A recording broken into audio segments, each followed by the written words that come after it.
Quiero extenderles una cordial bienvenida a nuestro programa Me Gustaría Saber, un programa donde tratamos de responder sus preguntas en lo mejor que podamos, si se puede encontrar una respuesta en la palabra de Dios. El día de hoy tengo aquí conmigo a nuestro querido pastor Esteban Bor, presidente, director, orador aquí de nuestro ministerio Secrets and Seal. Pastor Bor, qué gusto tenerlo con nosotros. Siempre es un placer estar aquí con tan distinguidos colegas. E igualmente tengo aquí a mi derecha a nuestro querido pastor Luis Fernando Manrique, pastor titular allí en la Iglesia Hispana de Oakland, aquí en California. Pastor, bienvenido. Muchas gracias, Pastor Miranda, por la invitación y al Pastor Bor por siempre darnos la oportunidad de poder colaborar aquí en este programa. Me gustaría saber. Amén. Y yo soy Daniel Miranda, también trabajo aquí como orador asociado en este ministerio Secrets and Seal. Bien, queremos recordarles que usted puede enviar sus preguntas a la siguiente dirección: tv@suntv.org. Allí la pueden ver en pantalla una vez más, tv@suntv.org. Envíenos su pregunta y haremos lo mejor para responderlas. Amén. Vamos a inclinar el rostro para comenzar con una palabra de oración. Oremos. Querido Señor y Padre bueno, al abrir tu palabra, queremos pedir que tú nos dirijas a través de tu Santo Espíritu, que el mismo Espíritu que inspiró la Biblia pueda también abrir nuestro entendimiento y nos ayude, Señor, a no hablar más de lo que está revelado y a poder dar la respuesta que tus hijos necesitan. En el nombre de Jesús. Amén. Amén. Muy bien, esta pregunta viene desde Alaska. Tenemos la hermana Dorcas Sten. Nos dice: muchas bendiciones a todo su equipo. He sido bendecida grandemente por su programa. Gracias. Saludos desde la Iglesia Adventista de Wasilla, en Alaska. He estado viendo algunos de los documentales como The Days of Noah, como en los días de Noé, y me gustaría saber sobre las últimas 7 plagas mencionadas en el Apocalipsis. Y aquí viene la pregunta: ¿son estas plagas literales? Porque sabemos que el libro de Apocalipsis tiene muchas expresiones no literales. ¿Cómo puedo confirmar que las últimas 7 plagas antes de la segunda venida de nuestro Dios son literales y serán apreciadas por todos? He tenido muchos pensamientos y creo que muchos de los últimos acontecimientos del mundo ocurrirán sin darnos cuenta, ya que Satanás es muy ágil y sabe que muchos del pueblo de Dios estaremos alertas a todas estas señales. Bien, entonces hay 2 preguntas en una: si las plagas son literales y luego si serán apreciadas por todos. Muy bien, ¿qué podemos responder ante esto? Bueno, aquí tenemos la ayuda del espíritu de profecía. El libro El Conflicto de los Siglos nos dice claramente que las plagas son literales, van a ocurrir literalmente. En la página 611 y 612, Elena White escribió: las plagas que cayeron sobre Egipto cuando Dios estaba por libertar a Israel fueron de índole análoga a los juicios más terribles y extensos que caerán sobre el mundo, y luego da cuándo van a caer, inmediatamente antes de la liberación del pueblo de Dios. ¿Las plagas en Egipto fueron literales? ¿Cómo no? Ella dice que son de índole análoga a los juicios más terribles y extensos que caerán ya no sobre Egipto, sino sobre el mundo. Y luego la hermana White cita los versículos de Apocalipsis 16 sobre las primeras 4 plagas. No voy a tomar tiempo para leerlo porque es demasiado largo, pero continuando en la página 611, ella cita versículos que tienen que ver con las primeras 4 plagas. Ahora, lo interesante es que la hermana White nunca cita versículos sobre la 4ª y 5ª plaga. Perdón, sobre la quinta y sexta. La quinta y sexta plaga. Cita versículos que tienen que ver con la 7ª plaga. Correcto.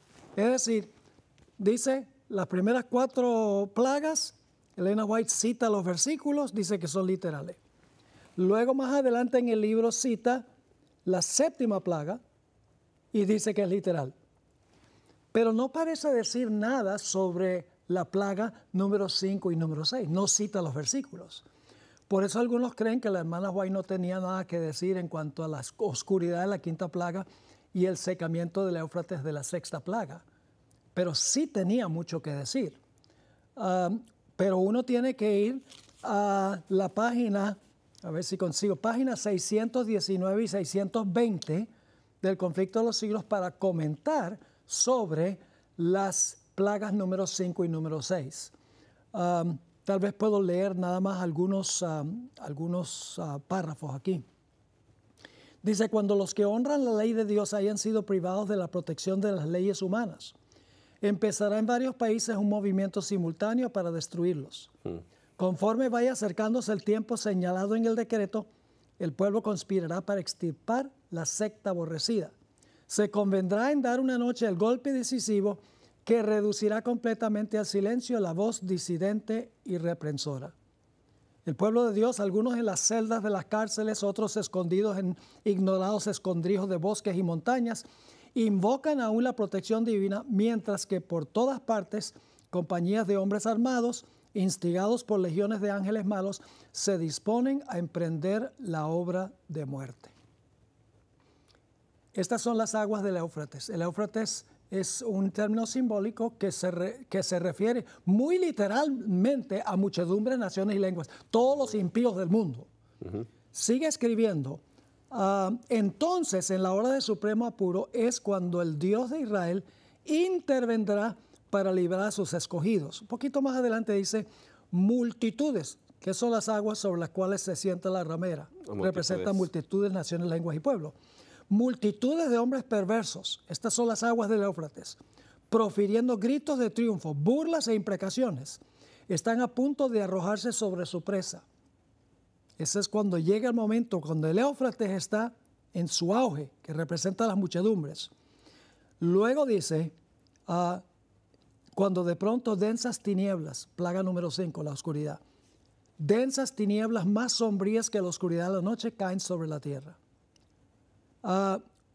Y luego ella escribe en cuanto al secamiento de las aguas del Éufrates, pero lo hace en lenguaje literal. Sigue escribiendo lo siguiente. A ver aquí. Multitud de hombres perversos profiriendo gritos de triunfo, burlas e imprecaciones están a punto de arrojarse sobre su presa cuando de pronto densas tinieblas más sombrías que la oscuridad de la noche caen sobre la tierra. Esa es la plaga de oscuridad de la quinta plaga. Luego un arco iris que refleja la gloria del trono de Dios se extiende de un lado al otro del cielo y parece envolver a todos los grupos en oración. Ahora viene el secamiento de las multitudes. Las multitudes encolerizadas se sienten contenidas en el acto. Las aguas, simbólicamente, pero muy literalmente, porque son muchedumbres en realidad. Correcto. Son contenidas en el acto. Sus gritos de burla expiran en sus labios. Olvidan el objeto de su ira sanguinaria. Con terribles presentimientos contemplan el símbolo de la alianza divina y ansían ser amparadas de su deslumbradora claridad. Ahora, ¿cómo sabemos que lo que escribe la hermana White aquí, que las muchedumbres, que son las aguas del Éufrates, están por ahogar al pueblo de Dios? Y que luego la oscuridad cae sobre la tierra, la quinta plaga, y luego las muchedumbres son contenidas en el acto, que sería el secamiento de las aguas. ¿Cómo sabemos que esa interpretación es correcta? Porque la hermana White en la siguiente página cita la séptima plaga. Apocalipsis 16, 17, Apocalipsis 16, 18, Apocalipsis 16, 19 la misma secuencia. Y Apocalipsis 16, 21. Así que sabemos que ahí está la interpretación de Elena White, aunque no cita los versículos, explica lo que significa que las muchedumbres están por ahogar al pueblo de Dios. Viene la oscuridad, las muchedumbres se les secan a sus líderes y luego entonces viene la séptima plaga. Así que las plagas serán muy literales, pero las últimas 3 plagas se expresan en idioma simbólico, pero están apuntando hacia algo muy literal que va a ocurrir a nivel global. Correcto. Sí, sin lugar a dudas, esa manifestación del poder de Dios a través de las plagas y que serán literales, pues está fundamentado en el pasado. La clave para entender la profecía bíblica es siempre mirar atrás. Y por lo menos en el caso del secamiento del Éufrates, recordemos que el Éufrates era la base fundamental para la economía y para la subsistencia de Babilonia. Exacto. Y entonces es cuando llega el rey Ciro y que desvía el Éufrates y por el cauce del Éufrates entran y toman Babilonia y entonces ahora los medos y los persas quedan a cargo y el pueblo de Dios es liberado para que vuelva a casa. Ajá. Esto que sucedió es simplemente el anticipo de lo que va a suceder al final de la historia. Y es que esos poderes civiles que apoyaban a Babilonia, pues dejarán de apoyarla, dejarán de estar con Babilonia y entonces se prepara el camino ahora para que el pueblo de Dios sea totalmente liberado. Entonces, siempre mi recomendación en el tema de las plagas es que tenemos que ir a mirar al pasado para poder entender con absoluta claridad cuál es su significado. Pero algo es cierto, claro que serán literales y es cierto que mirando el pasado podremos entender lo que sucederá en el futuro. Los símbolos están en el Antiguo Testamento. Así es. Babilonia literal, Claro, el río literal, desde luego. el secamiento del río literal, Claro que sí. la liberación del Israel literal. Correcto. Al final de la historia, Elena White lo que está haciendo es que está interpretando los símbolos del Antiguo Testamento y los está globalizando, por así decirlo, y está interpretando el significado de los símbolos al final de la historia. Sí, quisiera agregar algo más, y es que es una curiosidad bíblica cuando estudiamos el libro de Apocalipsis, la serie de los siete iglesias, 7 sellos, 7 trompetas, las 7 plagas, que siempre hay una clasificación de 4 y 3. Por ejemplo, en el caso de las iglesias, Y aquí sucede también. la pregunta, cuando dice, por ejemplo, el que tiene oído oiga lo que Espíritu dice a las iglesias. En las 3 primeras iglesias, eso viene primero y luego la promesa, pero en las últimas 4 viene primero la promesa y al final termina diciendo el que tiene oído oiga lo que el Espíritu dice a las iglesias. En el caso de los sellos, tenemos que 4 sellos son caballos, pero los otros 3 sellos son misceláneos. Correcto. ¿Okay? En el caso de las trompetas, las primeras 4 son trompetas, las 3 últimas son ayes. En el caso de las plagas, las primeras 4, son literales, de hecho todas son literales, pero las primeras 4 manejan un vocabulario mucho más literal y no son universales, son locales, dice la sierva del Señor en el conflicto de los siglos. Las 3 últimas son de carácter espiritual en su terminología, pero son más globales. ¿Y por qué maneja un lenguaje simbólico, más simbólico, aunque con efecto literal, como acabamos de leer en el espíritu de profecía? Porque las 3 últimas plagas se refieren específicamente a la caída de Babilonia. Y como Babilonia es un ente simbólico espiritual, pues el lenguaje que se utiliza en relación a Babilonia también debe ser simbólico espiritual. Entonces, por eso vemos el río Éufrates, que es un símbolo. Vemos tinieblas sobre el trono de la bestia, que en realidad es todo el mundo, es un símbolo. Y en la última, aunque habla del granizo, que es literal, pero también se dice que la ciudad fue partida en 3, que también es una referencia a Babilonia. Los 3 poderes que la componían ahora se separan. Sí, hay otra cosa que distingue las primeras 4 de las últimas 3. En las primeras 4 plagas, el pueblo de Dios está en jaque. Porque la hermana White dice que por cada plaga los impíos se enojan más contra el pueblo de Dios creyendo que ellos están causando los males. Pero las últimas 3 plagas son plagas de liberación.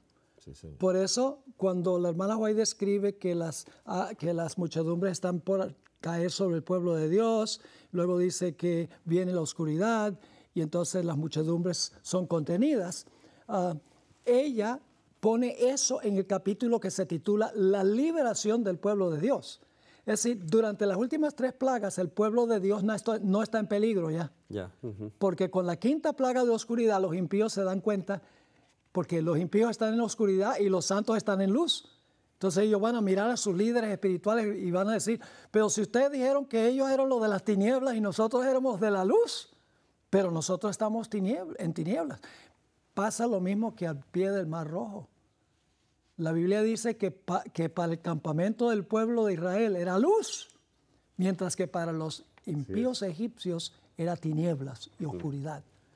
Así que ojalá que esto ayude a responder esta pregunta sobre las plagas. Amén. Son los últimos azotes sobre la tierra después del cierre de la puerta de la gracia sobre los impíos por haber oprimido al pueblo de Dios. Y hay un elemento más ahí en esas 4 primeras plagas, y es que en ningún momento hay indicio de arrepentimiento, todo lo contrario. Lo que sucede es que el corazón de ellos se vuelve más rebelde en esas primeras 4 plagas. Dice explícitamente, no se arrepintieron de sus obras. No se arrepintieron de sus obras, o sea, creyeron que lo que estaban haciendo era, digámoslo, para ellos estaban haciendo lo que tenían que hacer, lo que ellos suponían que era correcto.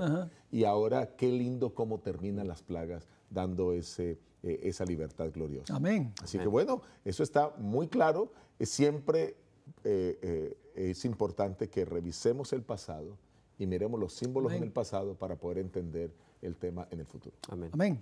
Amén. Muy bien, el tiempo que nos resta queremos dedicarlo a esta pregunta que creo que va a ocupar el resto del tiempo. Okay. Y tiene que ver con Jesús como el primogénito de los muertos. Déjeme Pero leer tenemos aquí. otra pregunta que no contestamos, que envió este Ok. individuo. Sí, tiene razón, pastor. El último párrafo tiene una pregunta muy interesante. ¿Ok? He tenido muchos pensamientos y creo que muchos de los últimos acontecimientos del mundo ocurrirán sin darnos cuenta, ya que Satanás es muy ágil y él sabe que muchos del pueblo de Dios estaremos alertas a todas estas señales. Entiendo que muchos acontecimientos como la ley dominical, la marca de la bestia, entre otras, pasarán sin muchos darnos cuenta, ya que su propósito es distraernos y entorpecernos. Me gustaría aclararme en estos puntos, ya que deseo estar preparada y no ser confundida. Si estoy mal, deseo que me expliquen para no ser engañada ni desorientada por nadie ni nada. ¿Cómo podemos estar seguros de que Satanás no nos engañe? Yo pienso que necesitamos conocer el orden correcto de los eventos. Una de las cosas que puede llevar a la gente a la confusión es pues no conocer el orden que la palabra del Señor plantea. Pero los eventos tienen un orden. Y entonces, en ese orden, nosotros podemos decir que ahora la iglesia se está preparando para que venga una ley dominical. Cuando después de que venga la ley dominical, pues entonces vendrá ese derramamiento glorioso del Espíritu Santo que va ligado a ese gran pregón, y después de ese gran pregón donde millones vendrán a formar parte del pueblo de Dios, que se hará la amonestación final a este planeta. Entonces luego viene el cierre de la puerta de la gracia, luego después del cierre de la puerta de la gracia vienen las 7 postreras plagas, y luego entonces ahora viene con la última plaga la venida de nuestro Señor Jesucristo. Si uno conoce qué eventos van detrás del otro, no estamos claros en qué momento de la historia estamos.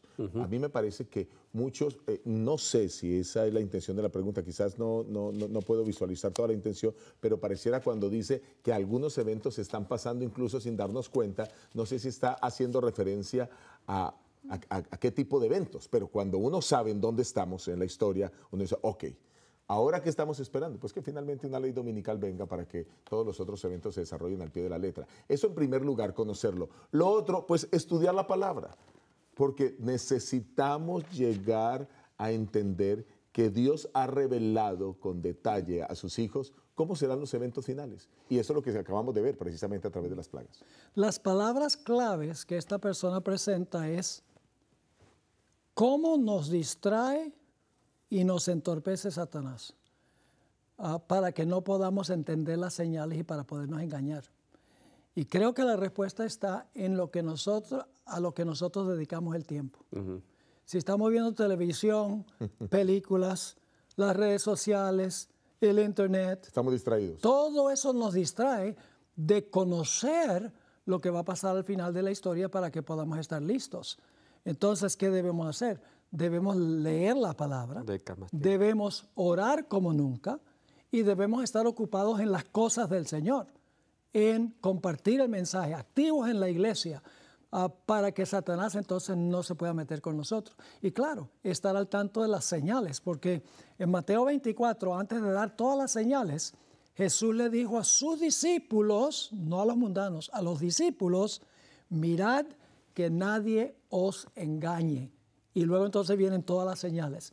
Y cuando comparamos Marcos 13 y Lucas 21, tenemos un cuadro completo de cómo protegernos de los grandes engaños finales de Satanás. Y pastor, usted tocó algo que quizás cuando quise hacer la secuencia, el punto anterior a que se le dicte una ley dominical, pues son las señales que estamos viviendo actualmente. Sí. Estamos Amén. viendo estas señales cuando estamos experimentando una pandemia, pues estamos claros que se están describiendo las señales que el Señor Jesús presentó en Mateo 24 y en Lucas 21. Amén. Muy bien. Gracias, Pastor Bor y Pastor Manrique. Entonces, ahora sí procedamos a la siguiente pregunta. Me impresiona que viene de alguien, de un joven de 11 años de edad. Wow.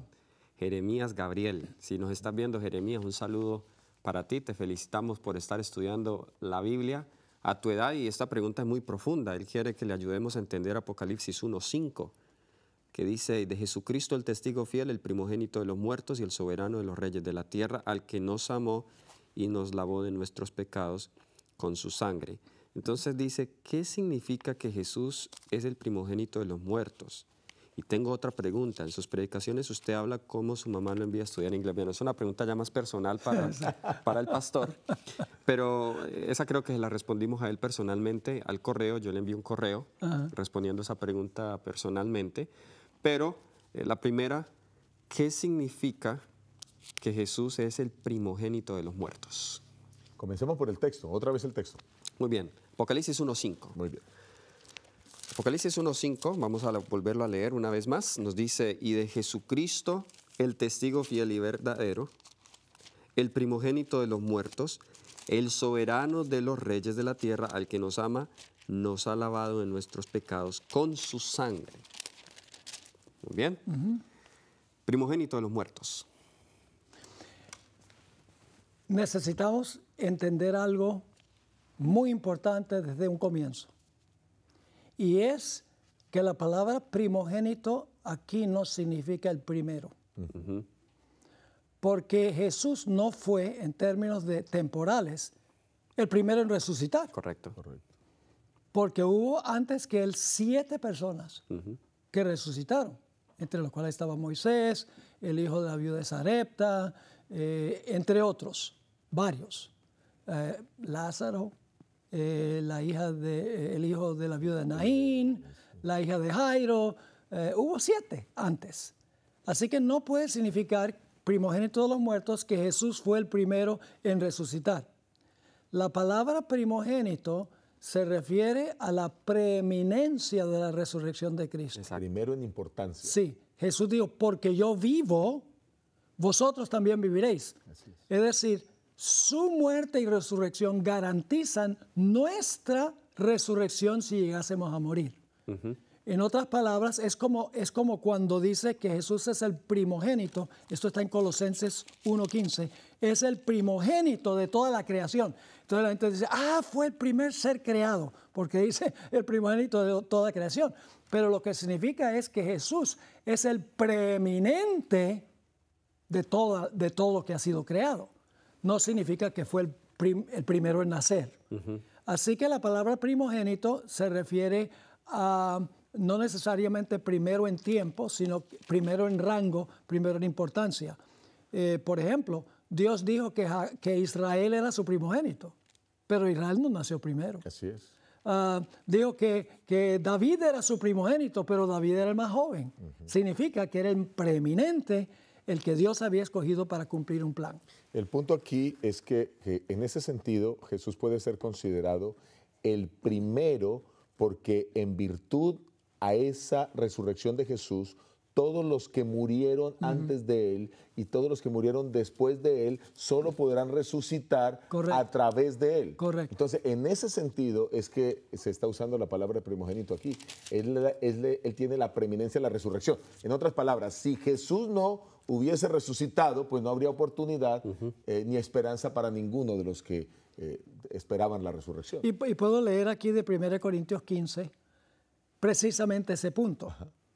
Dice Pablo, porque si no hay resurrección de los muertos, tampoco Cristo resucitó. Así es el punto, así es. Y si Cristo no resucitó, puede haber resucitado Moisés, puede haber resucitado el hijo de la viuda de Sarepta, pero dice, si Cristo no resucitó, vana es entonces nuestra predicación, vana es también vuestra fe. Y somos hallados falsos testigos de Dios, porque hemos testificado de Dios que Él resucitó a Cristo, al cual no resucitó si en verdad los muertos no resucitan. Porque si los muertos no resucitan, tampoco Cristo resucitó.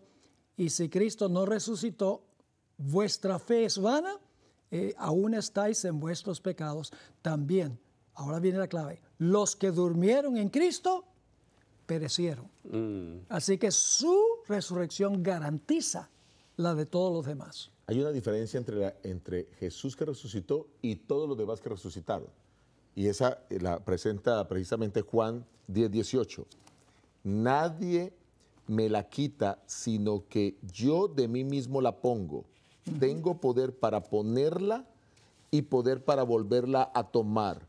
Este mandamiento recibí de mi Padre. El único de todos los resucitados que tiene el poder de la vida es Cristo. Por eso Él es el más grande de los que resucitan y es el primogénito, o es el sentido de la palabra primogénito que el pastor Bora acaba de explicar. Así es. Muy interesante que en el libro de Apocalipsis, de donde viene la pregunta, este mismo concepto de Jesús como el primogénito de los muertos o el que resucitó, se vuelve a repetir en la introducción a la iglesia de Esmirna, por ejemplo, de manera especial esta iglesia, porque sabemos que esta iglesia fue la iglesia perseguida y dice, he aquí, el primero, el postrero, el que estuvo muerto y vivió, dice esto. O sea, este es un mensaje de aliento para aquellos que estaban siendo perseguidos y estaban muriendo debido al evangelio. Y en la promesa dice que el que es fiel hasta la muerte, en esa misma iglesia, se le dará la corona de la vida. Amén. Así que bueno, muchas gracias por estar con nosotros. Recuerden enviar sus preguntas a tv@suntv.org, la dirección que dimos al principio. No te pierdas el siguiente programa. Nos vemos hasta la próxima. Dios te bendiga.